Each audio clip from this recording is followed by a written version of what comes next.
Bienvenidos al programa Totus Tus, preparación para la consagración total a Jesús por María, por el método de San Luis María Griñón de Montfort. Julianita, avanzamos cada vez más en este proceso de consagración y si por alguna razón no has podido ver los programas, te invito a que ingreses a nuestro portal www.lazosdeamormariano.net y allí vas a encontrar los programas para que los puedas ver y consagrarte totalmente a Jesús por María. Y hoy tenemos un tema interesantísimo, Wilson, y del que hoy ya casi nadie habla. ¿Qué es el pecado? ¿Será que eso existe o es un invento de los curas? Veamos qué piensa la gente.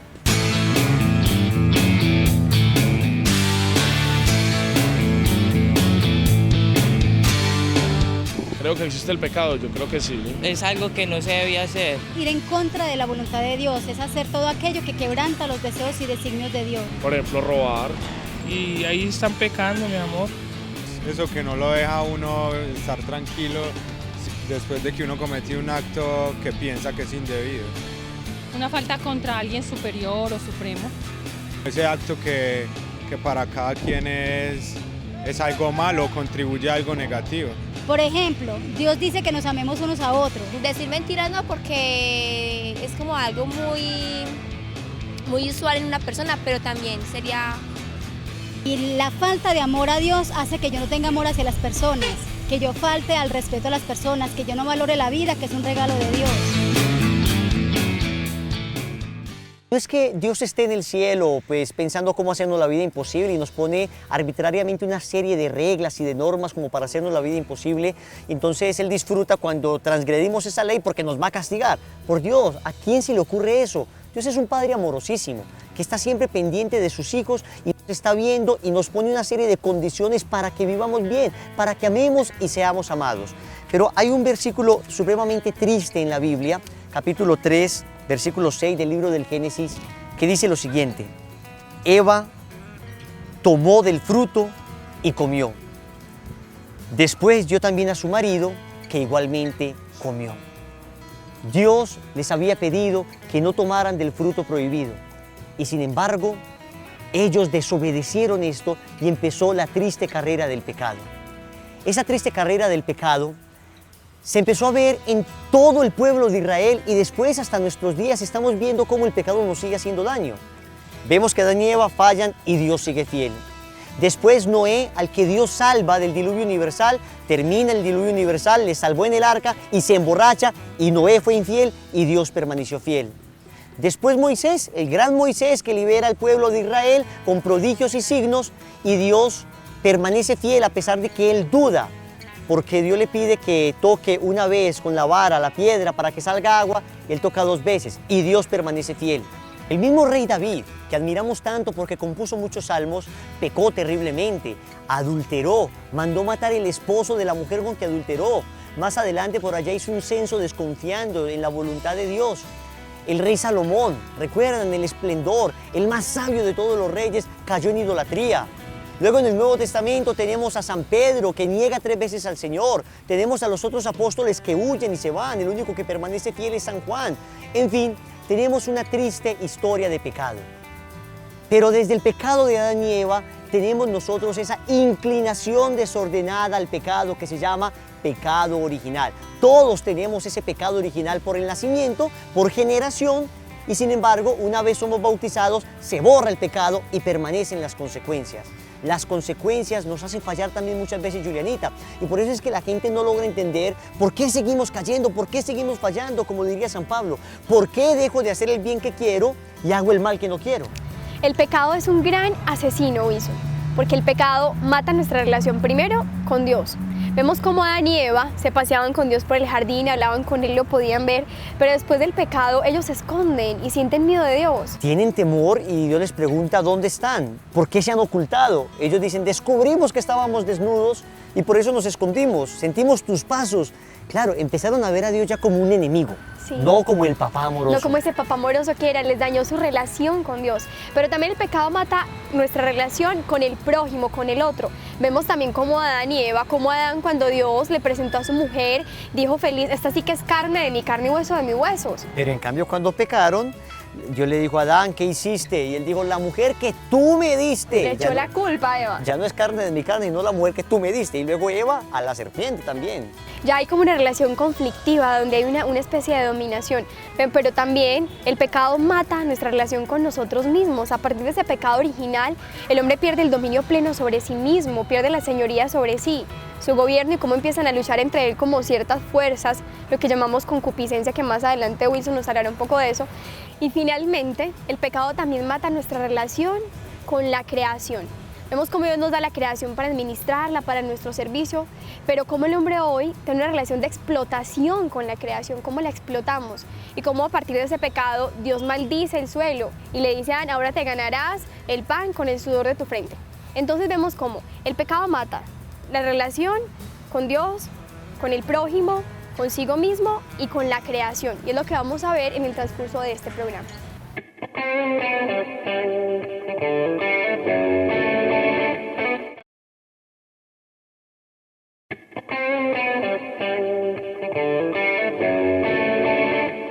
La primera gran ruptura del pecado, el primer gran asesinato que logra el pecado es la ruptura con el amor de Dios. En efecto, lo primero que daña es la relación con ese Padre amoroso que nos ha invitado a la comunión con Él, que nos ha invitado al amor con Él, y sin embargo nosotros no hemos querido que ese amor venga a nosotros. Dios, como un papá bellísimo y amoroso, ha querido siempre nuestra felicidad y nos ha mostrado cuál es el camino para llegar a la felicidad. En el fondo, el pecador también está buscando la felicidad, pero por el camino que él mismo ha decidido. Y le dice a Dios, Dios, tú te equivocaste, tú no sabes cómo yo voy a hallar la felicidad, en cambio yo sí lo sé. Y entonces el hombre cree que él mismo va a lograr esa felicidad tan anhelada y le dice a Dios, te equivocaste, yo sí sé cómo lograr mi propia felicidad, tú no tienes idea de esto. Al final, ¿qué pasa? Que el hombre, tratando de encontrar aquello que Dios quería para él, que era la felicidad, pero por sus propios medios, termina lastimándose terriblemente, y Dios lastimándose al ver cómo su hijo se lastima. Semejante a un papá que le dice a su hijo, suelta ese cuchillo, te vas a hacer daño. El niño le dice, ¿tú qué sabes? Es mi cuchillo, yo lo voy a hacer, a mí me gusta así, y termina hiriéndose, y el papá llorando por la herida de ese hijo. Finalmente hay que decir que esta ruptura con el amor de Dios se da aunque yo no lo quiera. Una persona podría decir, mira, yo cuando peco o cuando hago esto o aquello, mi intención no es ofender a Dios, en ningún momento quiero que Él llore, quiero que Él sufra. Entonces, si no lo quiero, no va a pasar. Sin embargo, sí va a suceder. Aunque no le esté diciendo algo directamente a Dios, aunque no esté blasfemando, aunque no esté renegando de mi fe, aunque no esté inculpando a Dios de las cosas, en el fondo todo pecado ofende a Dios porque estamos escogiendo mi amor propio en vez del amor de Él. Él me ha dicho, mira, no hagas esto porque te va a hacer daño. Y yo digo, sí lo hago. Aunque mi intención no es hacerte sufrir, sí lo hago porque yo sé más que tú. Eso en el fondo es un pecado. Creer que uno sabe más que Dios. Creer que uno va a saber encontrar más la felicidad que el propio Dios. Semejante a un esposo que deja a su mujer por irse con otra persona y luego tú le dices, mira, tú estás haciendo sufrir a tu esposa. Y él te va a decir, sí, pero mi intención no es hacerla sufrir. Efectivamente, su intención no es hacerla sufrir, pero la hace sufrir. ¿Por qué? Porque está escogiendo, en vez del amor a su esposa, el amor a otra persona. Eso es lo que va a suceder siempre con el pecado. Escojo el amor a mí mismo, el amor a una criatura, el amor a cualquier cosa, en vez del amor de Dios, y esto fractura nuestra relación con Dios. Podemos caer en lo que se llama la muerte del pecado. Porque el pecador termina siempre matando la vida de Dios en el alma. Lo que se llama gracia. La gracia es que Dios vive en ti, y cuando pecas mortalmente, Dios se hace a un lado. Dios muere en nosotros, es decir, le sacamos de nuestra vida y nuestra vida queda agonizando. La vida de nuestro espíritu queda muerta porque hemos optado por nosotros y no por el amor de Dios. Vemos como una de las grandes y principales enseñanzas que nos dio Jesús es que Dios es nuestro Padre. Y al todos ser hijos de ese mismo Padre, todos somos hermanos. Es decir, se concibe la humanidad como una gran familia, como una familia donde Él es nuestro Padre y somos hermanos. Por tanto, somos responsables los unos de los otros. Vemos cómo con esta ruptura de pecado que hubo con Adán y Eva con respecto a Dios, a partir de ese momento se rompe también esa relación. Se mata esa relación del hombre con su prójimo. Vemos cómo la relación, por ejemplo, entre Adán y Eva empieza a ser una relación más conflictiva, de dominios. Y lo vemos muy claro, como por ejemplo Caín y Abel, sus dos hermanos. Como Caín asesina a su hermano por envidia. Vemos también más adelante cómo los hijos de Jacob cogen a su hermano menor, a José, y lo venden porque tenían envidia de él, porque tenían celos. Y vemos cómo esto se va repitiendo diario a diario en nuestra cotidianidad. Vemos cómo nuestras relaciones están marcadas muchas veces por la envidia, por la rabia, por la tiranía, por la dominación. Lo vemos en nuestras casas cotidianamente. Vemos muchas veces cómo los esposos se pelean, se agreden, como el uno dice yo mando en esta casa, el otro no, yo soy el que mando. Vemos cómo los hermanos mantienen todo el tiempo peleando, agarrados, insultándose, y hay un egoísmo. Vemos en nuestras relaciones de trabajo, por ejemplo, también vemos a veces muchas riñas, mucha competencia, envidias, chismes, críticas. Lo vemos en el colegio también, con nuestros amigos, cómo a veces estas relaciones están marcadas por el interés personal. Y lo vemos en las noticias diariamente. Vemos cientos de noticias, de robos, de atracos, de secuestros, de torturas, de asesinatos, de guerras. Vemos cómo el hombre ha perdido la noción de que el otro es su hermano, a quien debe cuidar, a quien debe proteger. Y muchas veces lo ve como un enemigo, al que hay que eliminar, al que hay que quitar de lado. Porque hemos caído en un egoísmo, en un egocentrismo, donde el otro a veces nos estorba. ¿Y qué pensará Dios de todo esto? Es como poner el siguiente ejemplo. Hagamos de cuenta, piensa que hay una mujer que tiene 2 hijos. Y resulta que un día salen sus 2 hijos, unos jóvenes, salen y se van de la casa. A la media hora llaman a la señora y le dicen, señora, acaban de asesinar a su hijo menor. Esa mujer se siente destrozada, supremamente triste, adolorida porque ha perdido a su hijo. Pero resulta que ahí no acaba todo. 10 minutos más tarde suena el teléfono y le dicen, señora, hemos acabado de capturar al asesino de su hijo. Es su hijo mayor. ¿Qué sentiría esta mujer? Saber que por un lado su hijo menor fue asesinado, pero lo peor de todo, que el asesino fue su hijo mayor, que fue su mismo hermano el que lo mató. Cuánto dolor el de esta madre. Ese es el dolor de Dios como Padre, de ver cómo nosotros, entre hermanos, en vez de amarnos, cuidarnos, hacernos felices unos a otros, nos destruimos y nos hacemos sufrir unos a otros.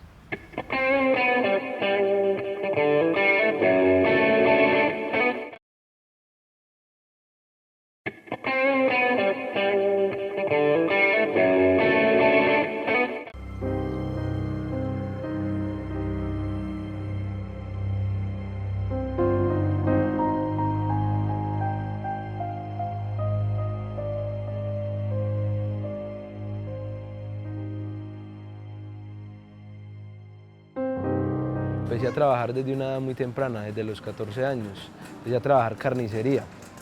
Y en ese ambiente pues se movía mucho el licor, casi nada uno se podía sacar de ese ambiente. Y obviamente yo estaba muy joven y me dejé influenciar mucho por esas actitudes de estas personas. Y empecé pues que ellos empezaban a salir a cantinas y a eso, y yo los acompañábamos y yo sentía como algo de miedo porque a mí no me gustaba pues eso, no conocía mucho ese mundo. Pero poco a poco me fueron invitando, hasta que al último ya pues fui acercándome mucho al licor, a las cantinas, a los bares, a esas tabernas donde hacen striptease, a todo eso me fui acercando.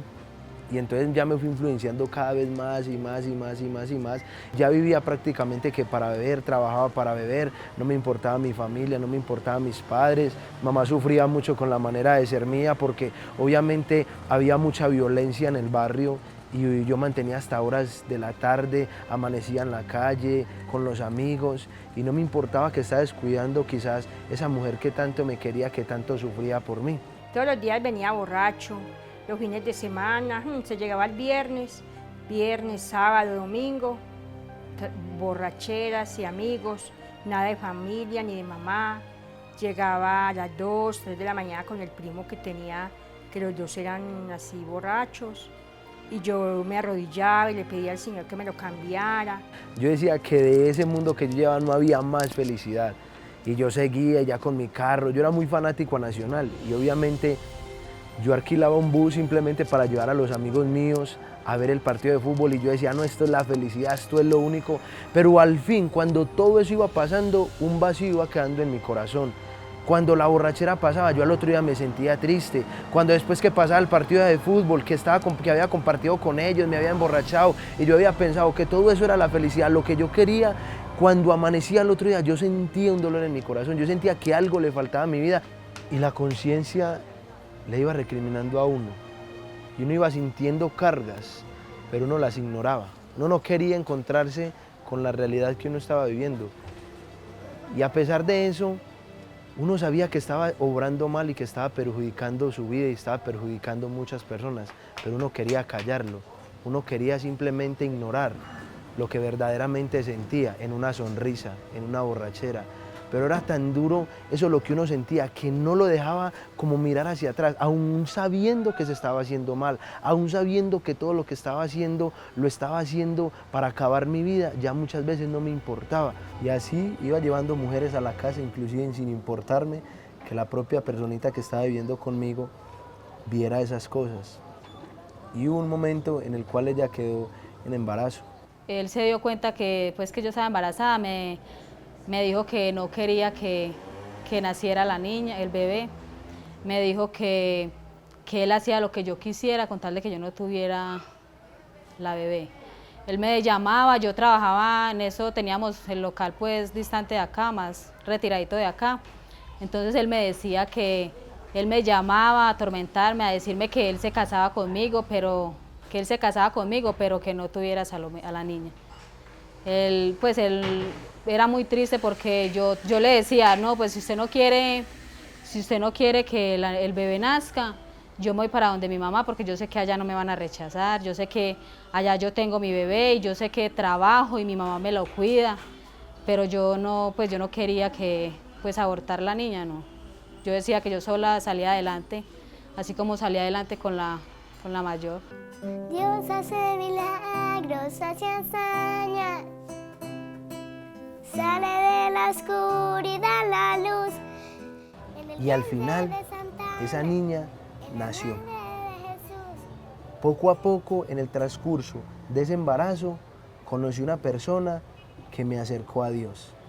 Una persona que un año derecho me insistía que me acercara a Dios, que viviera un retiro de lazos. Y yo le decía, hombre, pero ¿usted qué se gana con que yo cambie? ¿Usted qué se gana con que yo me entregue a Dios? Y él cada vez que me veía me insistía, y así se la pasó un año entero, hasta que hubo un momento, llegando diciembre, que me entregó la boleta y me dijo, hermano, aquí está la boleta, usted verá, si la bota, la regala, haga lo que quiera. Pues yo muy contento, yo le dije, listo, hermano, usted no me hizo caso, yo no quiero ir por allá. Entonces yo dentro de mí pensaba, yo le entrego esa boletica a mi mamá. Vine y le dije, mami, ve, aquí le tengo la boleta. Yo, qué bueno, mi amor, andate. Y me dijo, algún día voy a ir, mamá. Y ella me mira a los ojos y me dice, mijo, qué alegría. Y yo pensando que me iba a recibir la boleta, me dice, ese es el llamado que el Señor te está haciendo en este momento. Y yo no podía entender, yo decía, no, usted también en esas. Pero ustedes qué ganan con eso, es que yo no soy malo, yo no le hago mal a nadie. Cuando dentro de mí sabía que le estaba haciendo primero daño a ella y me estaba haciendo un daño muy grande yo mismo.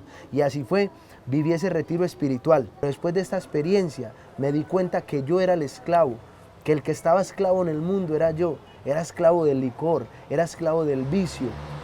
Y después de esa experiencia que tuve con el Señor, me di cuenta que valdría la pena optar por esa personita que es Jesucristo, por esa vida eterna, por ese amor tan eterno que es nuestro Señor y la Santísima Virgen María.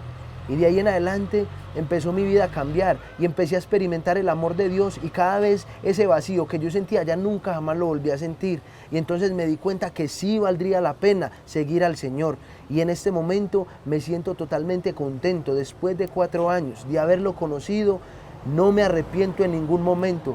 Me arrepiento de lo que viví antes, de estos momentos, de estos 4 años, no. Cuando él vino de retiro, lo primero que él me dijo fue eso, que él se había confesado y que el padre le había dicho que si quería seguir conmigo tenía que casarse, o si no, que me dejara. Esta familia está conformada en un lazo de amor, de mano de la Santísima Virgen María, que es la que nos lleva totalmente y perfectamente a Jesús.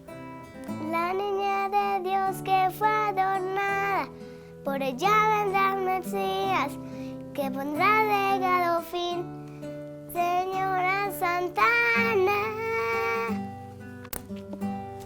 de Dios abuelita,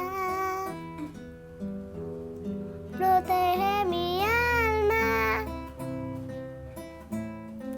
abuela bendita.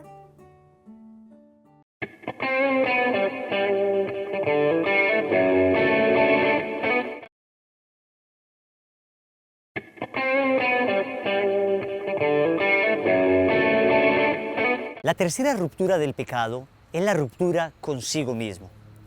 En efecto, cuando una persona falla a la voluntad de Dios, cuando una persona desconoce al Dios que le quiere, no solamente se aleja de Dios, no solamente se aleja de su prójimo, al final no termina ni conociéndose a sí mismo, ni entendiendo que él mismo es un hijo de Dios, termina desfigurando la propia imagen del hombre, la propia imagen de sí mismo. Vemos en efecto que una persona que vive en el pecado es una persona que termina hiriéndose de la manera más violenta. Es una persona que termina no sometiendo su parte instintiva, su parte emocional, su parte sentimental a la razón, sino que más bien se deja manejar por esto. Entonces siente un instinto y hace lo que el instinto le diga, aunque dañe a las personas. Termina dañando su propia identidad. Termina siendo de ese hijo de Dios, imagen y semejanza de él, un monstruo. Un monstruo, y él a sí mismo se concibe como tal. Pierde toda la armonía, la paz, la tranquilidad de su corazón, porque el pecado siempre lleva a la oscuridad, a la tristeza y a la soledad. Lo peor de todo es que la persona termina dejándose llevar por sus instintos, por sus pasiones, y luego vienen los complejos de culpa, luego se siente sucio, luego se siente herido y siente que Dios ya no le va a perdonar. Siente que está lejos de Dios y no se atreve a darle su cara. Aunque Dios extienda sus brazos sobre él y le diga que le va a perdonar, ya no se atreve muchas veces a mirarle. El pecado, en otras ocasiones, termina cauterizando la conciencia de la persona.